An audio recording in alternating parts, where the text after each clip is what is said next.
Aktoriai užkulisiuose, žiūrovas skuba užimti vietas ir staiga viskas įvyksta. Žiūrovai ploja, aktoriai lenkiasi, gėlės, šypsenos, ašaros, bet kaip viskas vyksta, nuo ko viskas prasideda, kad visa tai įvyktų. Jau sezono pradžioje žinome, kiek reikės jėgų ir meilės visam pasiruošimui. Pirmiausia, tai yra didžiulis procesas. Kiekvieną dieną galvojame apie kiekvieną mokinį. Tikrai džiugu, kad tiek daug norinčių mokytis, tobulėti ir žengti į sceną. Galvojame apie jų esamus įgūdžius ir kaip reikės prieiti prie to, kad jie pradėtų skleistis, formuotųsi nauji gebėjimai. Vyksta įvairių vaidybinių užduočių ir pratimų treniruotės, kad pasiektume kiekvieno nario pačius geriausius asmeninius bei komandinius rezultatus. Rašomi scenarijai. Vaidmenys dažnai specialiai pritaikomi konkrečiam mokiniui. Atsižvelgiant į tai, koks jis yra dabar ir kaip jis patobulės po šio kuriamo vaidmens. Vykdomos aktorių atrankos, analizuojama, kaip sukurti personažą, kaip išpildyti režisieriaus viziją,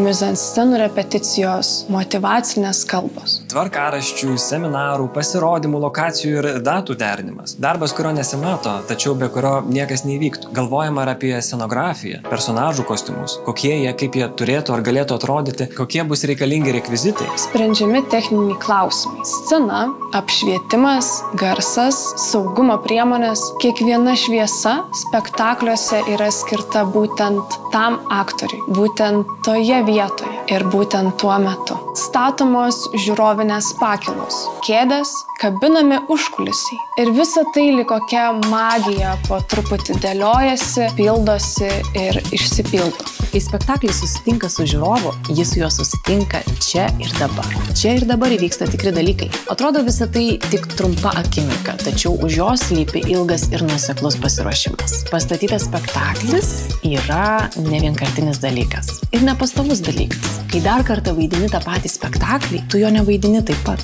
Tai neįmanoma. Kaskart procese atrandi vis naujų dalykų, o kai vaidmuo suvaidinamas tiek kartų, kad pats nebegali suskaičiuoti, tuomet sukūrei vaidmenį. Jį išgyvenai, pergyvenai ir labai stipriai žengiai į priekį. O jeigu vienu metu vaidini ne viename ar dviejose spektakliuose, visa tai priklauso nuo visų mūsų noro, pastangų ir tikėjimų. Svarbiausia yra, kaip mes keliaujame šiame procese, kaip padėkojame savo ir komandai už visą tai, kas įvyko ir vyksta, kaip skatiname vienas kitą prasmingai judėti pirmyn.